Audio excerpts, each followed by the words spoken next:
kali ini aku bakalan bahas salah satu tempat bersejarah di Depok yang berupa tugu, yaitu Monumen Cornelis Kastelin. Kenapa sih tertarik ngebahas tugu? Tahukah kamu bahwa dulu Depok merupakan sebuah daerah yang memiliki sistem pemerintahannya sendiri, bahkan sampai memiliki presidennya sendiri loh.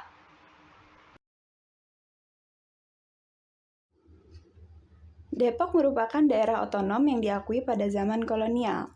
Ini ditandai dengan adanya sistem pemerintahan sendiri yang berlaku di kota Depok. Sistem pemerintahan tersebut lengkap dengan jabatan seorang pemimpin yang juga disebut Presiden Depok dengan para menterinya. Pusat pemerintahannya terletak di titik kilometer 0 yang ditandai dengan Tugu Depok. Sejengkal dari situ, berdiri sebuah gedung yang dahulu difungsikan sebagai kantor pemerintahan. Kini digunakan sebagai Rumah Sakit Harapan. Nah, di depan Rumah Sakit Harapan inilah Monumen Cornelis Kastelin didirikan. Mengapa Monumen Cornelis Kastelin didirikan? Nama Cornelis Kastelin berasal dari orang Belanda yang tiba di tanah air Indonesia pada tahun 1674. Pada saat itu, beliau bekerja dan tinggal di Batavia. Selain itu, Kastelin juga memangku jabatan yang tinggi di VOC. Meskipun bekerja untuk VOC, Kastelin justru kurang setuju dengan gaya pemerintahan pada saat itu. Ia mengatakan bahwa untuk menciptakan kestabilan dalam lahan koloni, maka para pekerja harus diberi kebebasan dan dipenuhi kebutuhan hidupnya. Lambat laun, metode pemerintahan pada lahan Depok berjalan secara demokratis dan para budak ikut menjalaninya.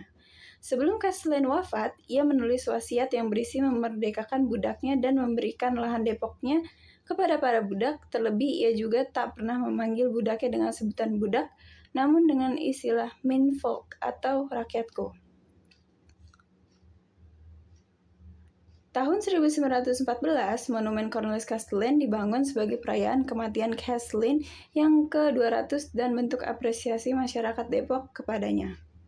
Pada hari kematian Kastelin yang ke-300 atau 28 Juni 2014, Yayasan Lembaga Cornelis Kastelin (YLCC) kembali meresmikan Monumen Cornelis Kastelin. Pembangunan kembali ini tentunya membangkitkan banyak kontroversi, baik pada dunia maya dan juga dunia nyata. Namun pemerintah akhirnya tetap menyetujui pembangunan ini dengan syarat menghapus prasasti yang berisikan harapan Cornelis yang sudah tidak sesuai dengan kelangsungan masyarakat Depok pada saat ini.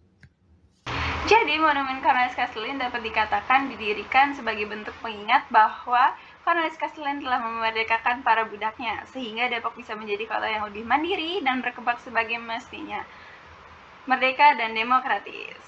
Sekian penjabaran sejarah mengenai Tugu Cornelis Kastelin. Semoga kalian dapat mengerti apa yang saya sampaikan, dan sampai jumpa di lain waktu. Dadah!